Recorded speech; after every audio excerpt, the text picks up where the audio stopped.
సమాన హక్కులు, అధికారాలు, అవకాశాలు ఇవన్నీ పక్కన పెడితే అసలు భరోసా ఏది మహిళలకి ఈ రోజున ఆంధ్రప్రదేశ్లో? ఈ కూటమి ప్రభుత్వంలో మహిళలకి భరోసా ఏది? మహిళలకి అభ్యుదయము, మహిళా సాధికారత అని గొప్ప గొప్ప మాటలు మాట్లాడిన చంద్రబాబు నాయుడు గారు ఇప్పటి గౌరవ ముఖ్యమంత్రి సార్, అంటే మీ మాటలు వింటుంటే హాస్యాస్పదంగా అనిపిస్తుంది. ఒక మాట ఏమన్నా మాట్లాడాము అంటే ఆ మాటకి క్రెడిబిలిటీ ఉండాలి. అది మీరైనా, డిప్యూటీ సీఎం గారు పవన్ కళ్యాణ్ గారైనా, హోంమంత్రి వంగల్పూడి అనిత గారైనా, ఒక మాట నోట్లోంచి వచ్చిందంటే ఆ మాటకు క్రెడిబిలిటీ ఉండాలి. కానీ ఈ రోజున ఆ క్రెడిబిలిటీ కూడా క్రెడిట్లో తెచ్చుకోవాల్సిన పరిస్థితి మీ కూటమి ప్రభుత్వానికి. ఈ రోజున మహిళలకి ఎటువంటి భరోసా లేదు, ఎటువంటి ఆసరా లేదు, మీ పాలనలో రక్షణ లేదు. కానీ వైఎస్ఆర్ కాంగ్రెస్ పార్టీ ప్రభుత్వంలో గత 5 ఏళ్ళు కూడా మహిళలకి అగ్రతాంబూలాన్ని ఇచ్చినటువంటి ఘనత మా పార్టీ అధినేత వైఎస్ జగన్మోహన్ రెడ్డి గారిది, అప్పటి రాష్ట్ర ముఖ్యమంత్రి వైఎస్ జగన్మోహన్ రెడ్డి గారిది.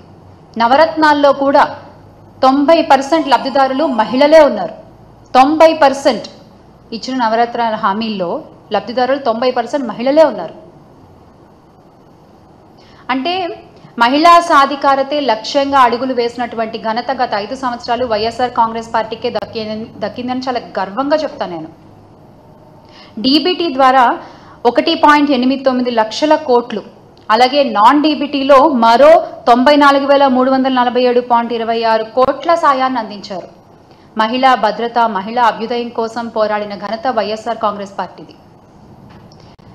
దివంగత నేత రాజశేఖర్ రెడ్డి గారు ఎప్పుడూ ఒక మాట చెప్తూ ఉండేవారు, మహిళలు ఇంటి బాధ్యతను అంతా మోస్తూ ఉంటారు, వాళ్ళు సంతోషంగా ఉండాలి, వాళ్ళకి కొంచెం ఆసరా మనం కల్పిస్తే ఇంకా రాష్ట్రం ముందుకు నడుస్తుంది, ఇంకా దేశం ముందుకు నడుస్తుంది అని. ఆ మాటని గుర్తుపెట్టుకుని వాళ్ళ నాన్నగారి కంటే 2 అడుగులు ముందే ఉండి ఈ మహిళా సాధికారతలో, మహిళా అభ్యున్నతిలో, మహిళల రక్షణలో మా అధినేత వైఎస్ జగన్మోహన్ రెడ్డి గారు సుపరిపాలన అందించారు గత 5 ఏళ్ళు కూడా. ఎటువంటి దుస్సంఘటన జరిగినా కూడా నిమిషాల్లో అక్కడికి చేరుకునేటువంటి పోలీసులు, దిశా వ్యవస్థ, SOS నెంబర్ ద్వారా, ఫోన్ షేకింగ్ ద్వారా లొకేషన్ని ట్రేస్ చేసి అక్కడికి చేరుకుని సంపూర్ణ వివరాలను సేకరించి వాళ్ళకి, ఆ నిందితులకి శిక్ష పడేలా చేసి విక్టిమ్స్కి న్యాయం జరిగేలా చేసినటువంటి ఘనత గొప్ప దిశ యాప్ది. ఆ దిశ యాప్ని ఈ రోజున మీరు నిర్వీర్యం చేసేసారు. అంటే దీన్ని మేము దిశ యాప్కు జాతీయ స్థాయిలో 19 అవార్డులు వచ్చినటువంటి ఈ యాప్కు దిశ చట్టం రావాలి అని చెప్పి మేము ఆ కాగితాలని పంపిస్తే ఇప్పటి విద్యాశాఖ మంత్రి, ఇప్పటి హోంమంత్రి ఆ కాగితాలని తగలబెట్టేశారు. ఆ రోజున మీరు అనుకుని ఉండొచ్చు కాగితాలు తగలబెట్టేశామని, కానీ ఈ రోజున అవే నిప్పులు ఆడవాళ్ళ ఒంటి మీద కనబడుతున్నాయి. మీకు కనిపించట్లేదా? ఆ రోజున పేపర్లు తగలబెట్టేశారు, ఈ రోజున అదే నిప్పుల్లో ఆడపిల్లలు తగలడిపోతున్నారు. అవేమీ మీకు కనిపించవు కదా అస్సలు. అంటే మీది ఈ మహిళా భద్రత విషయంలో మీ కూటమి ప్రభుత్వం ఫెయిల్ అయింది అని మీ మంత్రి గారే, ఉప ముఖ్యమంత్రి గారు, గౌరవనీయ పవన్ కళ్యాణ్ గారే ఒప్పుకున్నారు. Yes, we fail to protect our women in AP అని ఆయనే ఒప్పుకున్నారు. ఇకపోతే అనిత గారు గత ఏడాది జూన్ నుంచి జనవరి మధ్య నెలల్లో కూటమి పాలనలో మహిళలపై నేరాలకు సంబంధించి 16,809 కేసులు నమోదైనట్లు శాసనసభలో ఆవిడే వెల్లడించారు. ఇన్ని కేసులు నమోదైనట్లు వెల్లడించుకొని అదేదో అంటే ఇన్ని కేసులు వచ్చాయని ఆవిడ ఏదో చెప్పుకున్నారు, కానీ దానికి తగ్గ న్యాయం మేము ఒక్క కేసు కన్నా చేశాము అని ఆవిడ ఎందుకు చెప్పలేకపోయారు అదే శాసనసభలో? ఎందుకంటే మీరు చేయలేరు కాబట్టి, మీవన్నీ ఉత్తుత్తి మాటలే కాబట్టి. ఒక్కొక్క కేసు చూసుకుంటే మనము అనకాపల్లి జిల్లా రాంబిల్లి మండలం కొప్పుగొండుపాలెంలో 9వ తరగతి బాలికను ప్రేమోన్మాది నరికి చంపేశాడు. ఆ విషయంలో మీరు ఎలాంటి న్యాయం చేయలేదు. అలాగే రాష్ట్ర ప్రభుత్వ పోలీస్ వ్యవస్థ అసమర్థతకు గుర్తుగా నేటికి నంద్యాల జిల్లా మచ్చుమరి ఘటన మనకు కనబడుతుంది. ఆ కేసులో పోలీసులు చేసిందేంటి? ఒక దళిత యువకుడిని లాకప్ డెత్ చేసి మమా అనిపించారు. ఆ తర్వాత కృష్ణా జిల్లా గుడ్లవల్లేరు ఇంజనీరింగ్ కాలేజ్ అమ్మాయిలు 300 వీడియోలు ఉన్నాయి మావి అంటే దాన్ని కెమెరాలు ఎక్కడున్నాయి చూపించండి అంటూ నారా లోకేష్ గారు హేళన చేశాను. అది పరిస్థితి. ధర్మవరం 1 టౌన్ సిఐ నాగేంద్ర ప్రసాద్ గారి తల్లి స్వర్ణకుమారి గారు 62 ఏళ్ళు ఆవిడ మిస్ అయిందని కంప్లైంట్ ఇస్తే కొన్ని రోజులు ఏదో విచారణ జరిపి తర్వాత హత్య చేశారని చెప్పేశారు. పోలీసు వాళ్ళ పరిస్థితి ఇలా ఉంటే మిగతా వాళ్ళ పరిస్థితి ఏంటి? చిత్తూరు జిల్లా పొంగనూరులో 7 ఏళ్ల బాలిక అంజుమ్ విషయంలోనూ అదే జరిగింది. బాలికని ప్రాణాలతో కాపాడలేకపోయిన హోంమంత్రి పొంగనూరుకు వెళ్ళి రాజకీయం మాత్రం బాగా చేశారు. డిప్యూటీ సీఎం పవన్ కళ్యాణ్ గారి నియోజకవర్గంలో కూడా అదే జరిగింది. ఆ దుర్గాడ్ జాన్ అనే వ్యక్తి 16 ఏళ్ల బాలికపై సోమవారం అత్యాచారానికి పాల్పడితే ఆ వ్యక్తిపై ఎలాంటి యాక్షన్ తీసుకున్నారో మనందరం చూసాం. మీ ప్రభుత్వంలో ఇలా జరుగుతుంటే మా ప్రభుత్వంలో, గత ప్రభుత్వంలో వైఎస్ఆర్ కాంగ్రెస్ పార్టీ అధికారంలో ఉన్నప్పుడు, జగన్మోహన్ రెడ్డి గారు ముఖ్యమంత్రిగా ఉన్నప్పుడు మహిళలకు ఎంత భరోసా కల్పించారు. ప్రతి అడుగులోనూ ఒక సోదరుడిగా, ఒక కొడుకుగా తోడుండి మహిళల్ని ముందుకు నడిపించిన ఘనత వైఎస్ జగన్మోహన్ రెడ్డి గారిది. అమ్మ కడుపులో ఉన్న బిడ్డ దగ్గర నుంచి నిండు మనసుతో ఆశీర్వదించే అవ్వ దాకా ఏ వయసులో మహిళలకి ఎలాంటి అవసరాలు ఉంటాయి గుర్తెరిగి వాటికి తగ్గట్టుగా పథకాలను అమలుపరిచి సంక్షేమాన్ని అందించిన ఘనత the one and only YS Jaganmohan Reddy గారిది. అలాంటి ముఖ్యమంత్రి ఏపీ చరిత్రలో ఎవరు లేరు. ఘంటాపదంగా చెప్పగలను నేను. He's the one and he's the only one. నవరత్నాల పథకాల్లో 90% మహిళల కోసం ఇస్తే ఆ సంక్షేమం వల్ల ప్రతి ఇంట్లోనూ మహిళలకి ఎంత గౌరవం పెరిగింది, ఎంత విలువ పెరిగింది మనందరం చూసాం.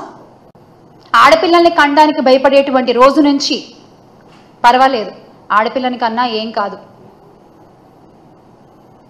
ఆసరాతో 5,000 దగ్గర నుంచి మొదలు పెడితే, స్కూల్కి పంపిస్తే అమ్మఒడి పేరుతో డబ్బులు వస్తాయి ఆ తల్లి అకౌంట్లోకి, ఆడపిల్లని చదివించవచ్చు.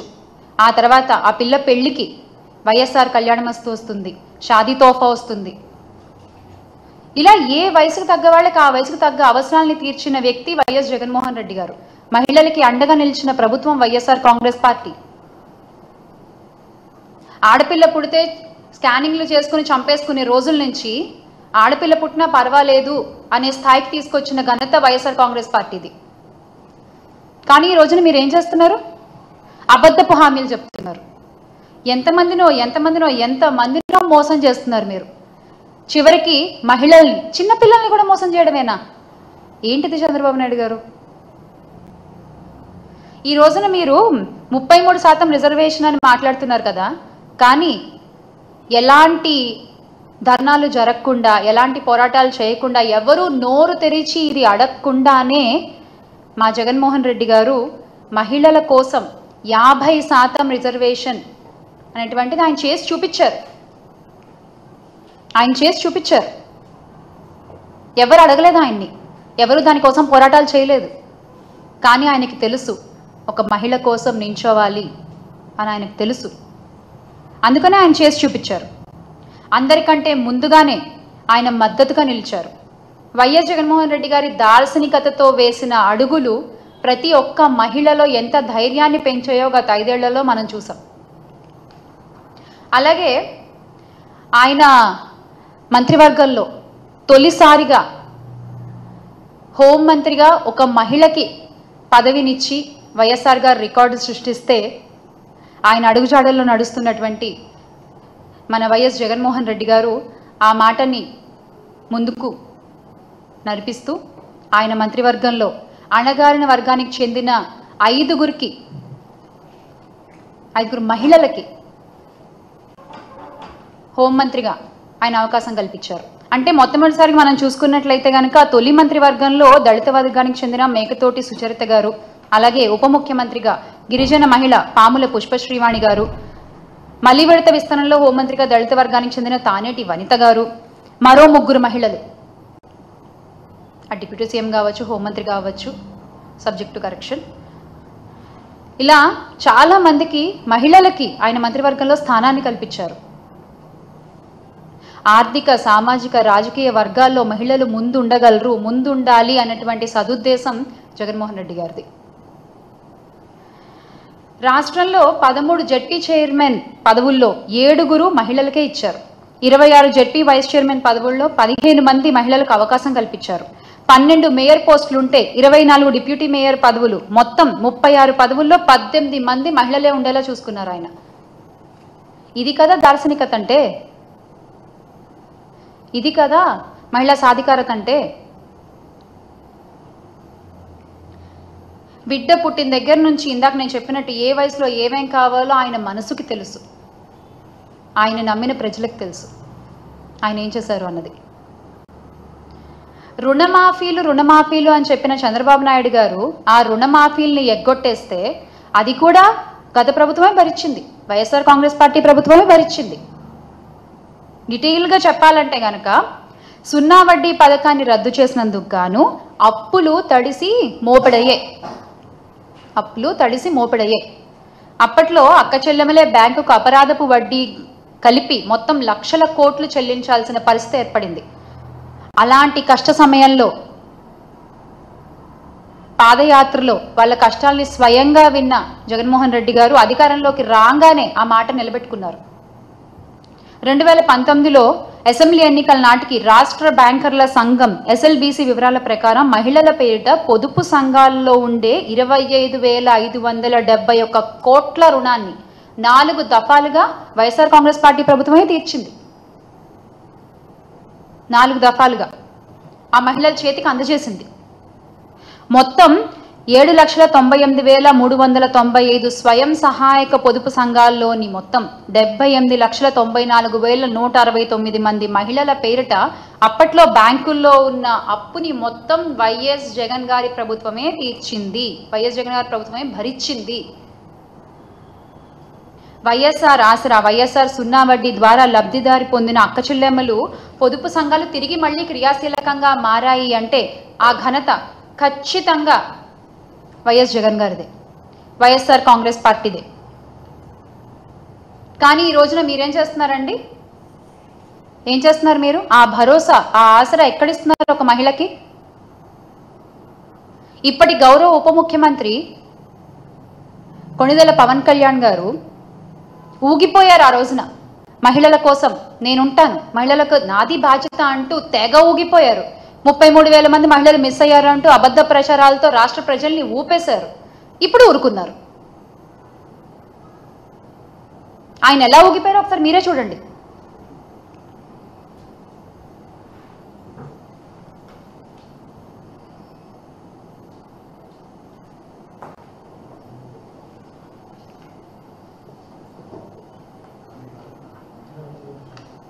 అసలు ఆయన మాట్లాడిన భాషని మ్యూట్ చేసి చూపిస్తున్నాం మీకు. ఇంకా మేము ఎన్నెన్ని మాటలు మాట్లాడారు, ఎన్నెన్ని అబద్ధాలు ప్రచారాలు చేశారు, ఎంత ఊగిపోయారు, ఎంత ఊపారు. ఈ రోజున కామ్గా ఊరుకున్నారు. ఇంత జరుగుతుంటే మీరు ఊగాల్సింది అప్పుడు కాదండి, ఇప్పుడు.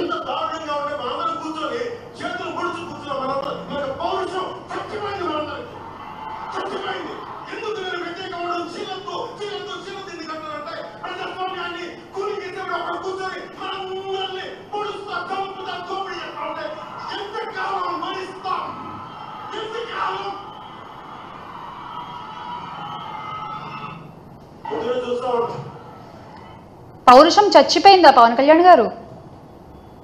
ఇన్ని అఘాయిత్యాలు జరుగుతుంటే, ఇన్ని అనర్థాలు జరుగుతుంటే సేమ్ క్వశ్చన్, ఇంకెంతకాలం భరించాలి మేము కూడా?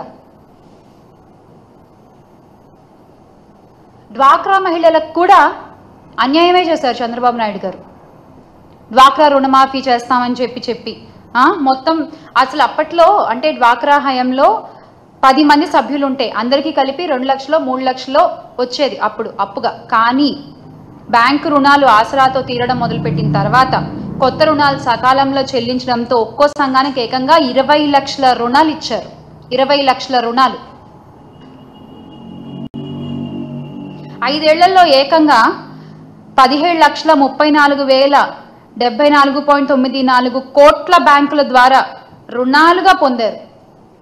అన్ని కోట్లు బ్యాంకుల ద్వారా రుణాలుగా పొందారు డ్వాక్రా మహిళలు.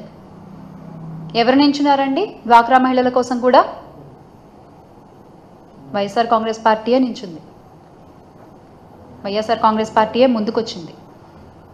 కానీ మీరు ఈ రోజున చెప్పే మాటలన్నీ కూడా ఒట్టి మాటలు అన్నమాట, ఒట్టి మాటలు. 50 ఏళ్లకే పెన్షన్ అన్నారు, అది ఒట్టిదే.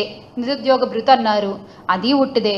పెన్షన్లలో కోత పెట్టి మరీ పెన్షన్లు ఇస్తున్నారు. అందులో కూడా మళ్ళీ ఒక మెలిక, ప్రతి మాటలో ప్రతి దాంట్లో ఏదో ఒక మెలిక ఉంటుంది.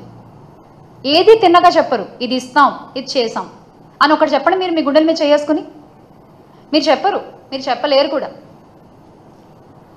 తల్లికి వందనం మరో మోసం. ఇక దీపం గ్యాస్ సిలిండర్ అయితే 3 అన్నారు, అది 1 అన్నారు. ఆ 1 వస్తుందో రాదో కూడా తెలియదు ఇప్పుడు, అది ఇంకో పెద్ద మోసం. సూపర్ 6 అయితే ఉట్టి దగా, అసలు ఆడబిడ్డ నిధి దగా. ఇక ఉచిత బస్సు గురించి మాట్లాడుకోవాలి మనం ఇక్కడ. ఉచిత బస్సు గురించి అయితే మొన్న మా జగన్మోహన్ రెడ్డి గారు కూడా అన్నారు, మా పార్టీ అధినేత, రాయలసీమ మహిళలందరూ కూడా ఎదురు చూస్తున్నారు, అలాగే ఇతర జిల్లాలు ఇతర మహిళలందరూ కూడా ఎదురు చూస్తున్నారు, ఏం చేశారు ఆ బస్సు ఎక్కి తిరిగి చూసొద్దాము అని చెప్పి అని అన్నారు. ఆయన అన్న తర్వాత అయినా మీరు ఏమన్నా దాన్ని అమలు పరుస్తారేమో, చిన్న హామీయే కదా అని ఎదురు చూసాం మేము.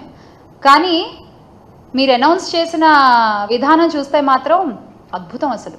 దాని గురించి మనం మాట్లాడుకుందాం. ఇది చూడండి, ముందు చంద్రబాబు నాయుడు గారు ఉచిత బస్సు గురించి మాట్లాడిన మాటలు చూద్దాం ఒకసారి.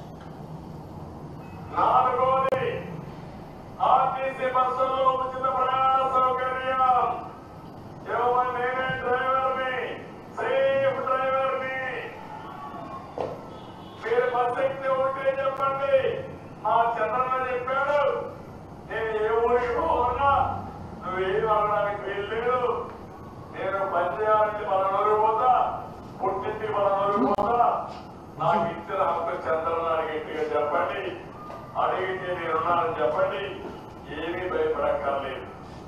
ఇవన్నీ నేను చేస్తున్నామంటే ఒక ఉద్దేశంతో చేస్తున్నా. మీకోసం జగన్మోహన్ రెడ్డి చేసేది, జగన్మోహన్ జగన్ రెడ్డి అతను కనిపెట్టుకొని వస్తాడు.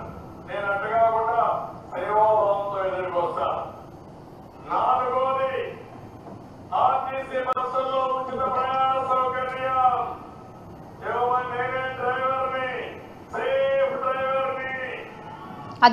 అది ఆయన మాట్లాడిన మాటలు. జగన్ రెడ్డి గారు అయినా కూడా ఆ గన్లోంచి వచ్చే ప్రతి బుల్లెట్ కూడా చాలా సూటిగా వెళ్ళి తగులుతుంది. ఆయన నోట్లోంచి వచ్చే ప్రతి మాట కూడా అమలయ్యి మనకు కనబడుతుంది. కానీ మీరిచ్చే మాటలు ఎలా ఉంటాయి అంటే, ఈ రోజున గుమ్మడి సుధారాణి గారు చెప్పారు ఇదే ఉచిత బస్సు కోసం. ఆవిడ ఏం చెప్పారు, ఏ జిల్లాలో ఉండే మహిళలు ఆ జిల్లాల్లో తిరగడానికి మాత్రమే ఉచిత బస్సు అట. ఇక్కడేమో ఈయనేమంటారు, మేము ఈ పనికి ఈ జిల్లా నుంచి ఇంకో జిల్లాకి వెళ్ళాలంటే ఎక్కి చంద్రబాబు నాయుడు గారు నా పేరు చెప్పండి అంటారు ఈయన.